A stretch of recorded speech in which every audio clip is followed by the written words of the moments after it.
Olá pessoal, eu sou o professor José Bezerra Menezes Filho e tenho uma série de videoaulas aqui no canal do YouTube. Eu moro aqui no estado da Paraíba, no litoral, né, do Brasil.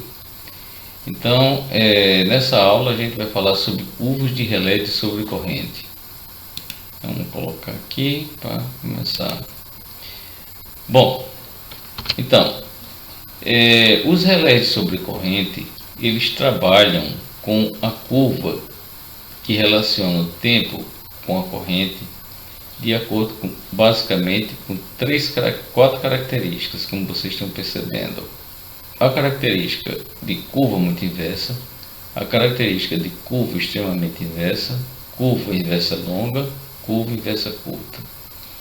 Então, cada uma dessas características tem uma equação particular. Então, vamos ver essa aqui, essa curva muito inversa. O tempo em segundo é dado por essa equação. Essa equação envolve o dt, que se chama dial de tempo, tá bem? E envolve o I sobre IP, que é o múltiplo da corrente de atuação. Então você veja o seguinte, quando você vai dimensionar seu relé, você vai escolher qual a sua corrente de atuação do relé. Então imagine que seja 20 amperes. Então essa equação aqui, ele vai lhe mostrar qual o tempo que o relé vai disparar, né, de acordo com a corrente que você tiver em relação aos 20 amperes que você colocou. Então, se você quiser saber qual o tempo para 30 amperes, você coloca nessa equação 30, IP igual a 20, então 30 dividido por 20, resolve isso aqui, menos 1, então fica 13,2 dividido pelo resultado que você obtiver aqui, multiplicado pelo 1 dial de tempo, tá bom? Então veja que esse valor aqui, que está no numerador, ele é um valor apropriado para cada curva, como vocês estão percebendo. Aqui é 13,2 para muito inversa, aqui é 80 para extremamente inversa, aqui é 120 para inversa longa, e 0,05 para inversa curta. Ao mesmo tempo, no denominador, o múltiplo da corrente de atuação também vai ser submetido a um fator exponencial aqui. Então aqui ele não tem, é o fator 1 mesmo, aqui é o fator 2, né? Aqui é o fator 1 e aqui é o fator 0,04.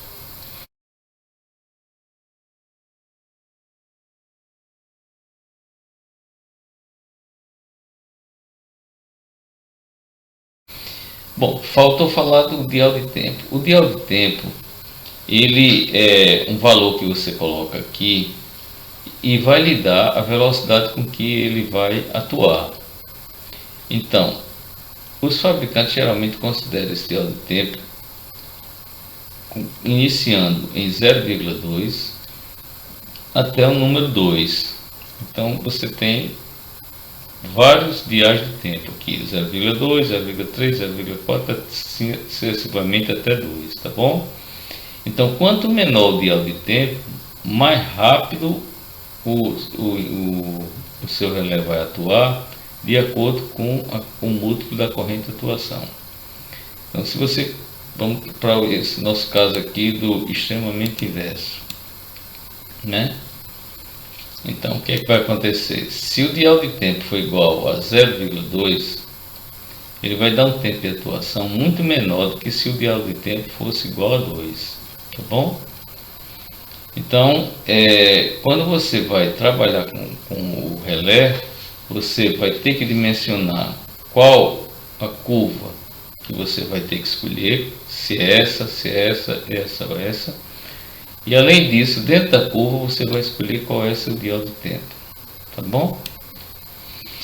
Isso para quê? Para fazer a coordenação, para fazer com que quando ocorrer um curto-circuito, ele vá atuar no tempo certo para fazer a coordenação de proteção com o elemento de proteção que vem antes dele. Então, se você estiver trabalhando numa subestação de um consumidor, geralmente a gente escolhe a curva extremamente inversa porque a concessionária no geral, você tem que ver caso a caso, trabalha com a característica muito inversa. Então, essa curva aqui é mais rápida do que essa. Então, para o mesmo valor de múltiplo da corrente de atuação, esse tempo aqui é menor do que esse. Então, se esse tempo é menor do que esse, significa dizer que esse relé aqui, vamos chamar isso aqui de relé 2, e aqui é relé 1. Então o relé 2 vai atuar antes do relé 1, tá bom? Então aqui dt é igual a dial do tempo, e sobre P é o múltiplo da corrente de atuação. Vamos mostrar uma curva. A curva que a gente mais trabalha é essa aqui, extremamente inversa, porque é a curva que é utilizada em relé de subestação particular. Então a gente está aqui, veja. Essa curva foi plotada com na vertical, ele foi dado em logarítmico aqui, tá bom? O espaçamento aqui, ó. E na horizontal também. Então aqui você tem 10 vezes a corrente de atuação. Aqui é a corrente de atuação. Veja que a corrente de atuação, quando você coloca, ele só vai atuar depois de um tempo, ó, depois de um determinado valor da corrente de atuação. Se você colocar aqui, se determinar que é 20 amperes, veja que o tempo é muito alto. Aqui dá 1000 segundos. Aqui é 100 segundos, aqui é 10, aqui é 1 e aqui é 0,1 segundo, tá bom? Então, vamos pegar essa primeira curva aqui azul. Essa primeira curva aqui azul, ela se refere ao dial de tempo 0,2. 0,2. E essa última curva aqui se refere ao dial de tempo 2. Tá bem? Então, veja, significa dizer que se você escolher o dial de tempo de 0,2, se o múltiplo da corrente for 10 vezes o valor de atuação, imagine que você colocou aqui o valor de atuação, você escolheu como 20, então 10 dá 200. Então 10 vezes, para 10 vezes a corrente de atuação, ele daria aqui, ó, nesse ponto,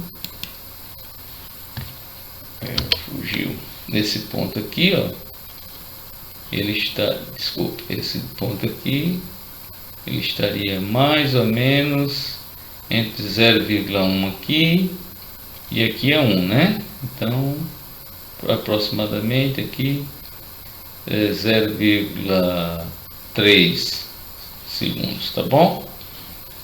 Imagine que se você tivesse colocado o dial do tempo igual a 2, então vamos subir aqui, ele ficaria mais ou menos aqui 1, veja que isso aqui é logaritmo, 1,2 mais ou menos, tá certo?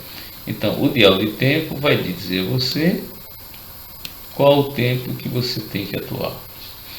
Muitas vezes você pega esse gráfico aqui de um fabricante e pode utilizar ele para dimensionar sua proteção. Mas às vezes também é importante você saber construir um gráfico desse. Vamos ver aqui como é que eu construí esse gráfico. Eu plotei esse gráfico aqui pelo Scilab. Então vamos atrás do Scilab. É um programa muito útil para a gente resolver isso aí. Eu vou primeiro colocar os valores vou criar um vetor que tem os múltiplos da corrente. Então ele vai começar com 1.1, ele vai de 0.01 até 20, tá bom? Então aqui vamos recordar, aqui ele vai até mais ou menos 20, certo? Vamos deixar ele aqui porque a gente fica acompanhando. Pronto, vamos deixar aqui que fica mais fácil de ver. Então eu vou criar o eixo X, tá bom? Aqui vamos ver aqui, afastar um pouco.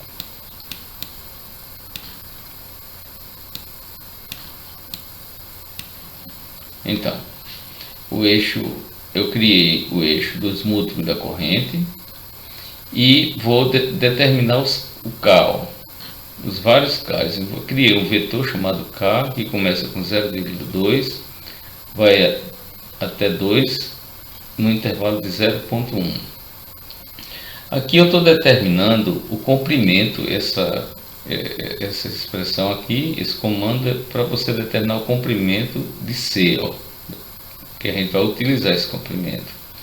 E o CK ele permite obter o comprimento de K. Então o que é que a gente vai fazer?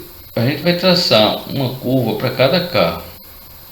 Então eu vou colocar uma variável J, variando de 1 até CK, se lembra que CK é o comprimento do K. Então ele vai ser 1, 2, 3 até, tem 10 valores, então vai ter até de 1 até 10, vamos supor, tá bom? E aqui coloco um novo índice, é o índice I, aqui é o índice J, aqui é o índice I. No índice I eu vou varrer os valores de corrente, tá vendo? Ele vai de 1, o índice de 1 até CL, CL é o comprimento do múltiplo da corrente, do C.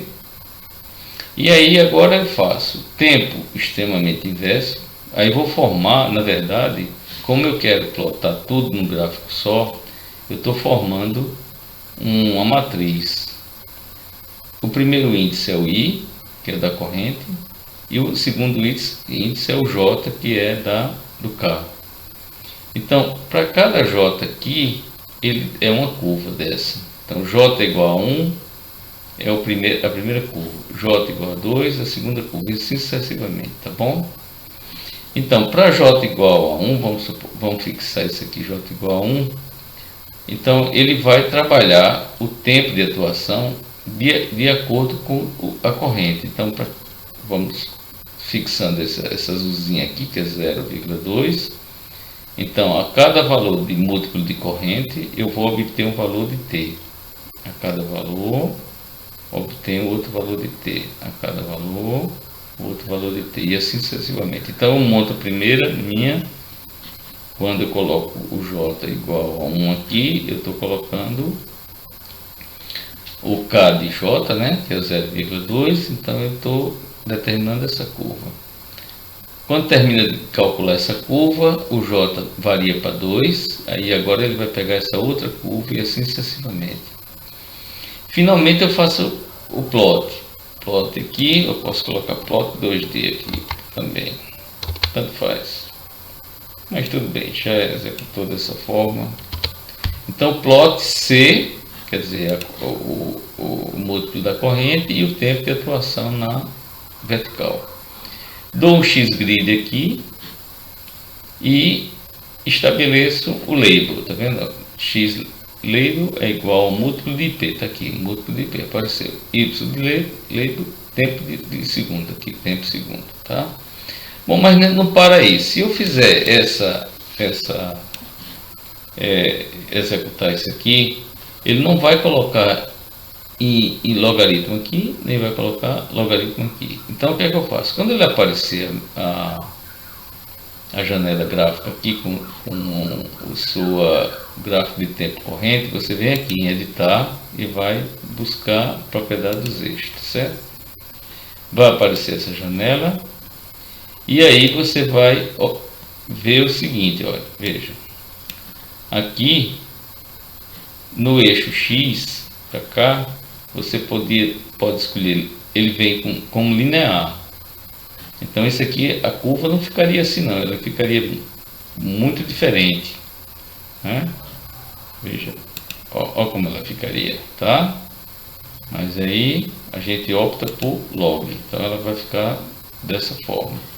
E no eixo Y também a gente opta por log. Se ele fosse linear, ó como ficaria, você não conseguiria ver direito. Vamos colocar os dois linear, que você não tem como ver direito as coisas. Então aí você coloca os dois log aqui e log aqui. Então fica dessa forma mais visível. E bom, mas aí não para não. Aí o que é que acontece? Vamos para o X aqui. você aperta no Tix, no Tix aqui, ó. Aí você vai escolher, para cada valor que aparece aqui, você vai escolher o que é que tem que aparecer aqui. Por exemplo, o valor 10, eu quero que apareça 10 aqui. E foi o que eu fiz. Pronto. Para o valor de 10, 10. Valor de 5, 5 e assim sucessivamente. Se eu quisesse acrescentar mais pontos aqui, eu poderia colocar aqui insert, tá vendo? Aí eu insiro aqui e faço quantos pontos eu quiser, tá certo? Muito bem. E no Y também, ó, né? E você vai acrescentar aqui, tá certo? Isso é bom porque se aparecesse qualquer outra coisa aqui, você poderia mudar, mas não se aplica no nosso caso aqui, tá bom? Aqui o ticket eu só usei mesmo para você aumentar a quantidade de apresentações que tem aqui. Então é isso, pessoal. Aí você tem uma curva, né? Como vocês estão observando, uma curva, cada uma dessa curva é um K diferente. Essa curva aqui é extremamente inversa. Ela relaciona o tempo em segundo com o múltiplo de t. Então é isso, pessoal. Eu agradeço a todos que tiverem assistido essa aula. Se estiverem gostando, sinalizem, por favor. Muito obrigado.